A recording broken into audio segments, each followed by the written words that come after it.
Welcome to easy life. நம்ம இன்றைக்கி வந்து வெஜிடபிள் பக்கோடா எப்படி செய்யறதுன்னு பார்க்கலாம்.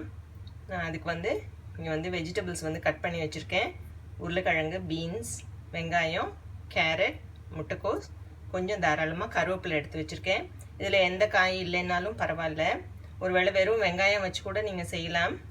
அதனால் இருக்க காய்கறிகளை வச்சு நம்ம வந்து இன்றைக்கி பக்கோடா எப்படி செய்கிறதுன்னு பார்க்கலாம். நான் இங்கே 1 கப் கடலை மாவு எடுத்திருக்கேன். அதோட 1/2 கப் அரிசி மாவு எடுத்துக்கலாம். உங்களுக்கு சுவைக்கேற்ற உப்பு சேர்த்துக்கோங்க. 1 டீஸ்பூன் மிளகாத்தூள் சேர்த்துக்கலாம். கொஞ்சம் பெருங்காயம் போட்டுக்கலாம். இது எல்லாத்தையும் நல்லா மிக்ஸ் பண்ணிவிட்டு நான் வந்து கொஞ்சம் மிளகுத்தூளும் சேர்த்துக்கிறேன்.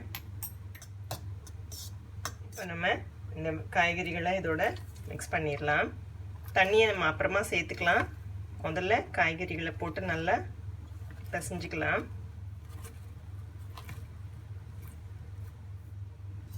நம்ம நல்லா அழுத்தி பிசையும் போது அதிலே கொஞ்சம் தண்ணி விட்டு வரும். நம்ம கொஞ்சமாக தண்ணி தெளித்து பிசைஞ்சால் போதும். நம்ம இப்போ லேசாக தண்ணி தெளிச்சிக்கலாம். இந்த பேட்டர் வந்து கொஞ்சம் திக்காக இருந்தால் தான் நல்லாயிருக்கும், கிறிஸ்பியாக வரும்.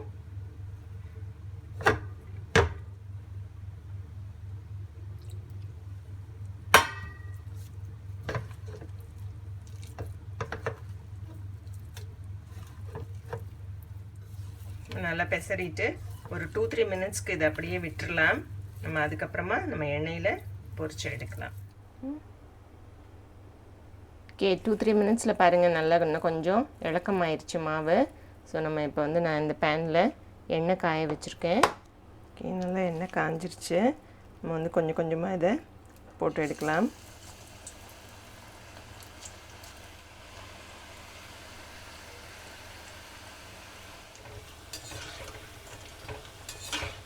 ஓகே, நல்லா ப்ரௌன் ஆயிடுச்சு.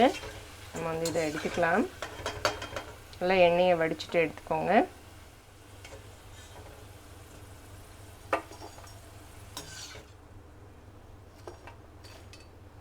நம்ம வந்து அடுத்த நடை போட்டு எடுக்கலாம்.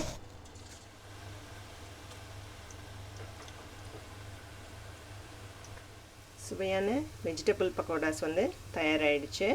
ரொம்ப சிம்பிளான சீக்கிரமாக செய்யக்கூடிய இந்த ரெசிப்பியை நீங்களும் உங்கள் வீட்டில் செய்து பாருங்கள். இந்த ரெசிபி உங்களுக்கு பிடிச்சிருந்தா என்னோடய சேனலை சப்ஸ்கிரைப் பண்ணிக்கோங்க. தேங்க்யூ.